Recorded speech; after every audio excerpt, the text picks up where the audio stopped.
Please don't forget to subscribe to our channel for more English story.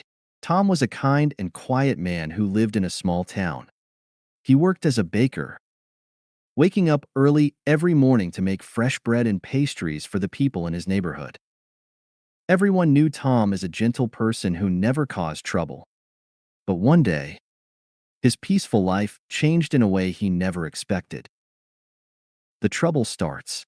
Tom followed the policeman out of his shop, his mind racing with questions. How could they think I was involved? He wondered. He had nothing to do with the robbery, and he was sure his alibi would clear things up. But the more he thought about it, the more nervous he became. As they reached the police car, one of the officers explained, "We're not accusing you of anything, Tom. We just need some information. You were seen near the jewelry shop earlier in the evening, and we're trying to piece together the timeline." Tom's confusion deepened. I was near the shop? But I didn't even go out last night. I was home with my family. We just need to confirm a few things, the officer said, gently guiding Tom into the car. Please understand. We're just doing our job. Tom sat in the back of the car, his thoughts spinning. Could someone have mistaken him for someone else? He knew he had to stay calm and cooperate. He had no choice but to answer their questions and hope that everything would be cleared up soon. But deep down, Tom couldn't shake the feeling that something wasn't quite right. At the police station, Tom's heart raced as the officer studied the blurry image again.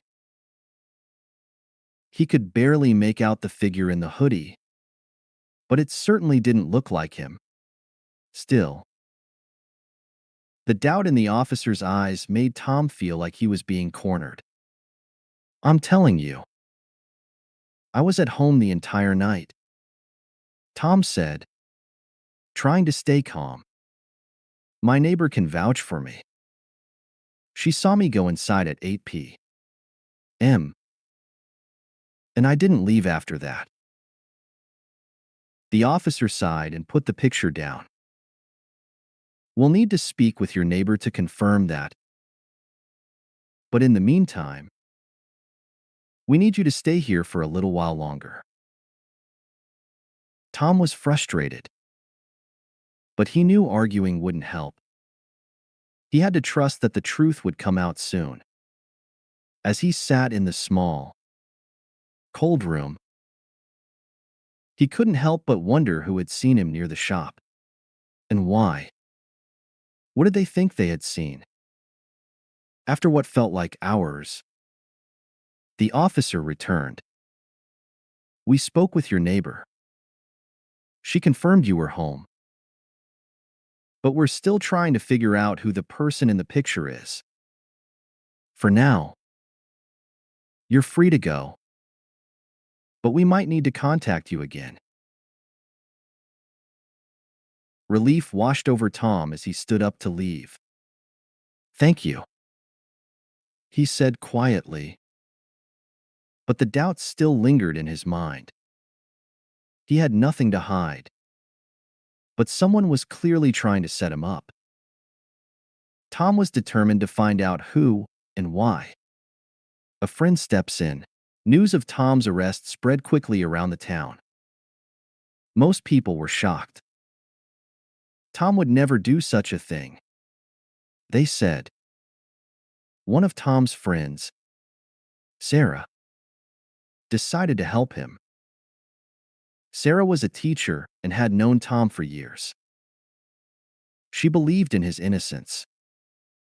Sarah didn't give up. She knew that Tom couldn't have been involved in the robbery, and she was determined to find the truth. She spent her days talking to neighbors, local shopkeepers, and anyone who might have seen something unusual that night. She even went back to the jewelry store, trying to gather any clues the police might have missed. One evening, after days of investigating, Sarah made an important discovery. She had been speaking to a delivery driver who regularly worked in the area. He mentioned that he had seen someone suspicious around the jewelry shop the night of the robbery. The person was wearing a similar hoodie. But what stood out was the fact that they had been walking quickly and seemed to be carrying a heavy bag. Sarah's heart raced as she put the pieces together. She remembered something the police had said about a person being seen near the shop, but it wasn't Tom. The delivery driver had seen the person much earlier that evening, around 6 p.m., and that person had no connection to Tom at all. It seemed like a case of mistaken identity. Sarah quickly called Tom to share the news. "I think I found the person you were mistaken for," she said, her voice filled with excitement. "It wasn't you near the shop, it was someone else. And I can prove it."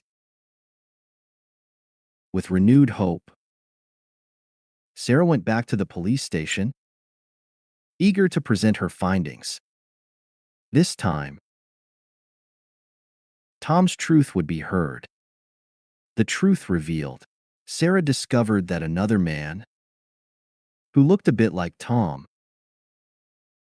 had been staying in the town for a few days. She found out that this man had been seen wearing a hoodie like the one in the picture. The police listened carefully as Sarah presented the new information. She explained how she had discovered that another man, who resembled Tom, had been staying in the town recently. He had been seen wearing a hoodie similar to the one in the blurry security footage. It was a striking coincidence that the man looked so much like Tom, but Sarah was certain now that Tom had been wrongly accused. "This man is the one you should be looking for," Sarah said with confidence. "Tom was at home the whole night. I spoke to his neighbor, and she confirmed it. The only reason you're here questioning Tom is because of a mistake. I can prove his innocence." The police, realizing they might have made a mistake, decided to follow Sarah's lead. They revisited the security camera footage, this time expanding their search to other areas of the town. After hours of reviewing recordings from nearby streets and shops, they found clearer footage of the real robber, the man Sarah had described. He was walking towards the jewelry shop around the time of the robbery, and his features matched the description Sarah had gathered. The police quickly put out an alert for the man and soon tracked him down. He was arrested without incident and confessed to the crime. When Tom was finally released from the station, his friends and family were there waiting for him. They had never doubted his innocence, and now they were relieved to see him free. "Thank you, Sarah," Tom said with a deep sense of gratitude. "I don't know what I would have done without you. You were the only one who believed in me." Sarah smiled, happy to have helped her friend. "I knew you were innocent, Tom. I just had to prove it." Tom walked out of the police station, feeling like a weight had been lifted off his shoulders. He was free, and the truth had finally come to light. It was a hard lesson, but it reminded him that sometimes things aren't as they seem. And it's important to never give up on finding the truth. Tom is free. A few days later, the police apologized to Tom and let him go. He was relieved but also sad that he had been accused of something he didn't do. "I didn't think this could happen to me," Tom said to Sarah. "Thank you for believing in me. You're a good man." "Tom," Sarah replied, "the truth always comes out in the end." The lesson. Tom's story teaches us an important lesson. Always stand up for what is right. And never judge someone without knowing the whole truth. Innocence is powerful, but sometimes it takes courage and the support of good friends to prove it. I'm so glad you spent this time with me. If you like the story, please give it a thumbs up and subscribe for more. Take care, and see you next time.